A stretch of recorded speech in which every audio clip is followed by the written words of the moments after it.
opportunity to share my thoughts on the important issue of policy responses for eradicating poverty and inequality and reducing the inequality. There are a number of policy reforms which we would like to suggest, and even the Director General has pointed out, the report of Director General has pointed out the same. However, I would like to concentrate more on the labor market reforms, and towards that I would like to highlight three very important issues which the government should undertake and should take up is development of rural employment and in the rural areas, then the formalization of informal economy, and development and expansion of social protection.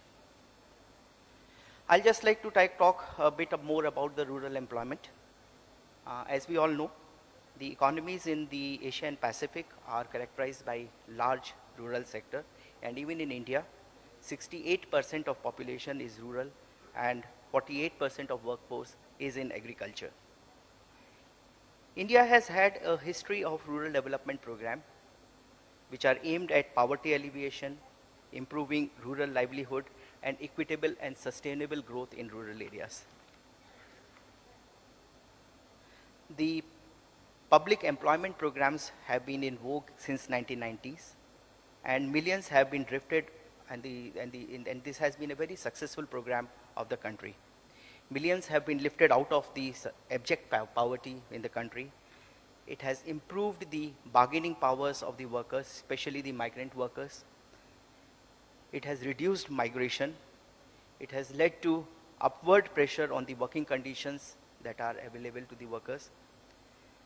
It has reduced the exploitation at work, and also apart created public assets and infrastructure in the community assets, which have had a multiplier effect in the development of the economy of the rural sector. Then we have had livelihood augmentation program, wherein microfinances have been and subsidies have been provided to rural workers for asset creation and income augmentation. However, in the last 20 years, since the 20 to 30 years they have been in vogue, the learning from them has been the issue of viability of such microfinances, individual microfinances to persons. What we have learned is that every person cannot be an entrepreneur, and every person cannot start up an income generating activity on his own. There will be persons who will require wage employment in the area. And the second issue which we have learned from this is that unless the extension and the linkages services are provided for such activities, then this program is more likely to have difficulties. Then we have had social assistance programs like old age pensions for poor and destitutes, widow pensions, housing assistance again for poor, a number of such programs. However, the experience and learning from these programs have been the issue of identification of such workers. It has been a very difficult process, and quite more often than not, the correct and the most needy persons may or may not get identified. The inadequacy of the public funding required for running these programs is another issue of concern that has remained, and an augmentation of such resources from the government is a matter of priority. In the current scenario, now we come to the current situation.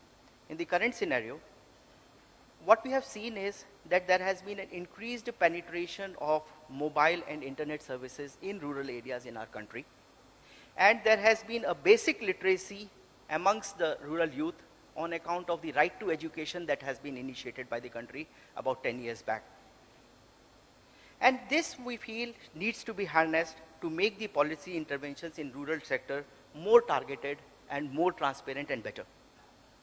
For example, government has recently launched a mobile app and SMS service for improving the productivity of farm sectors, where through these services, the technology dissemination or farming skills improvement, or extension services, or weather or market related information is being provided to the farmers, and what we have found is that this has been very popular and very useful in our rural areas.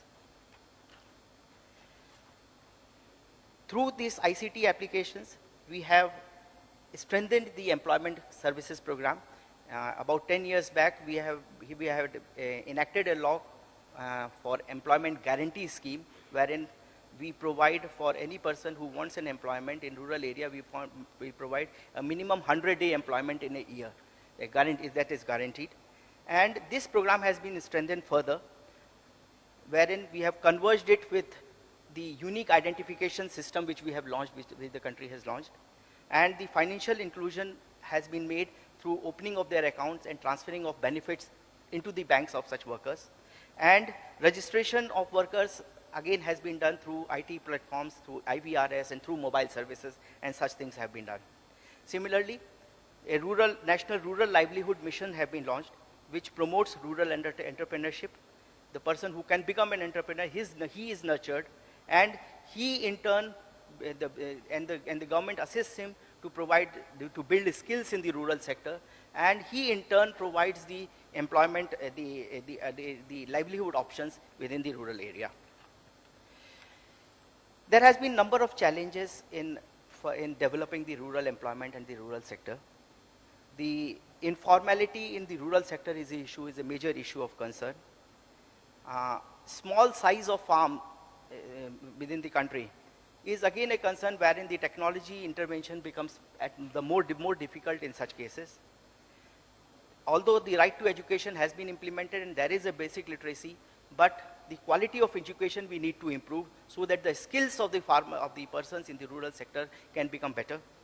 And the capital investment for irrigation is another concern which we have been facing in our country. Especially it also has environmental impact and also land alienation impact. So the development of irrigation in our country has been a challenge for development of economy in the rural sector. I think I'll stop here, and maybe the rest of the issues we can take later. Thank you.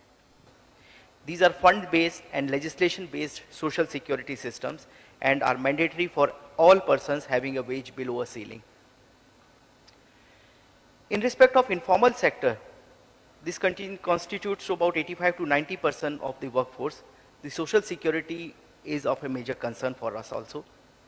Within this, informal employment within a formal sector gets covered in our legislation, and our legislations do not differentiate between various natures of employment. The principal employer, therefore, is obliged to cover all workers engaged by him, whether formally or informally, directly or indirectly, temporary or permanent, under the social security systems. However, to cover all kinds of employment under the social security system, portability of benefits was an issue, and for this we have introduced a system of universal account number, and this handles the issue of migration, change in employment, etc., and it has led to a very widening of the coverage under the formal sector. We have also had cess-based social security system, wherein cess was levied on certain products such as construction work, BD work or SENE workers, and this cess so collected is constituted into a fund, and it is transferred to that fund, and that social security is provided through that fund. However, the experience have been that these funds have not been very effective due to issues relating to identification of such workers, and also lack of implementation machinery. The weak implementation machinery has been another issue of concern. We have had targeted social security schemes or of the central government and state governments, wherein the government targets vulnerable groups and provides social security through the government financing. Some examples are Indira Gandhi Old Age Pension Scheme, Widow Pension Scheme, Insurance Scheme for handloom workers, Rashtriya Suraksha Bima Yojana for medical insurance of certain vulnerable section of people, etc. However, these schemes too have issues of identification and of limited funding. In the present government, the government has launched voluntary and optional programs which are subsidized by the government, and introduced many affordable yet market-based instruments for social security, which includes accident cover, sickness cover, and old age pensions. These voluntary and optional schemes such as Prime Minister's Suraksha Bima Yojana and Prime Minister Jeevan Jyoti Bima Yojana, the citizen can voluntarily contribute to become a member and avail insurance and pension benefits. The Government of India is now contemplating towards a more comprehensive and universal social security framework, and we want to move away from the present fragmented system towards a comprehensive scheme. Under the proposed policy, the social security system, comprehensive social security system would be provided to all workers, all persons in the country under a 4-tiered scheme.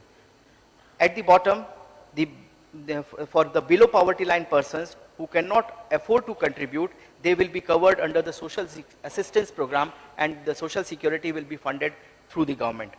The next year, the social security will be part contributory and part subsidized, and in the third tier, the schemes will be fully contributory. These will include workers from formal as well as non-formal sector. Lastly, at the top, there will be voluntary and optional scheme. The comprehensive schemes, the system would be administered through a single setup so that every citizen can avail a floor level of social protection. Recently, the BRICS Employment Forum, in the BRICS Employment Forum, the BRICS inter alia discussed programs and strategies of member countries towards social protection. In the declaration, the BRICS resolved to undertake social protection policies measures in a comprehensive manner, with the particular attention including to those of informal economy and outside the scope of the existing scheme. And with these steps, India is following towards an universalization of social security system, and I hope these kind of systems can be considered as good practices which will be and can be adopted by other countries as well. Thank you. Thank you very much. Would anyone else like to comment on any aspect of social protection systems in the region, challenges or good practices? If not, then Strong let's... social security for organized sectors, but it's not that the social security is not available for unorganized sector, or social protection is not available for unorganized sector. Yes, in certain cases the systems are weak and the government is taking steps to further strengthen them. As regards the Convention 87 and 94, as you also know and we all know, that in our country the regulations governing trade unions and the industrial relation code and the constitution provides the right of freedom of association to all organizations within the country. The reason why the government is not ratifying 87 and 94, and we have shared this with ILO also, and we have requested ILO for technical assistance on this also, is that the government servants or the government employees do not have this right. We are trying to get some assistance from from ILO on this issue, that how do we handle the government servant. We are trying to get that, and as such, for the private sector, for the PSU sector, there is absolutely our laws, our constitution is totally aligned with the Convention 87 and 94. The second question which you also raised was why worker-friendly laws are being diluted. I think you are a bit misinformed. We have no such intention of diluting the worker-friendly labor laws. In fact, the labor law reforms which have been undertaken by our country is for strengthening the labor laws and making them more vibrant and more effective. Thank you. Thank you for this question. Wage policy is a very important policy for our country. And in fact, we are one of the very few countries where real wages get increased from time to time. And we have a tripartite board which recommends the wage increase depending upon the inflation and the prices of the commodity, and based on that the minimum wages within the country gets changed from time to time. And very recently the country has revised the minimum wages by 42% in all sectors, all sectors that are presently covered under the minimum wage system. And now we are contemplating a policy wherein we will that this minimum wage will be applicable for all employment, not particular certain scheduled sector or scheduled employment. So we are considering and contemplating that policy of implementing a minimum wage for all areas and all employments. The second question you had raised was that earlier there was a provision and there was a scheme for granting subsidized food or subsidized ration for the workers. Even today, there is a scheme and there is a system of providing subsidized ration or subsidized food to persons who are below poverty line. And it's a food security scheme which the country is running, and that food security scheme is applicable for persons who are not able to sustain or who are subject to the abject hunger and the poverty. And it is not a universal thing for everybody, and for the remaining, the minimum wage and the periodic revision of minimum wage applies. Thank you. Thank you for taking up this very important policy issue of working poverty and income inequality. And as was discussed in the panel today and from the interventions from all the panelists as well as the audience, what we can actually see is that this issue requires a multi-pronged approach. It requires economic policies, fiscal policies, as well as labor policies. And there are a number of policies, number of issues that need to be addressed to handle the issue of income inequality and working poverty. We discussed about social protection, we discussed about wage policies, we discussed about development of rural economy, we discussed about formalization of employment, we discussed about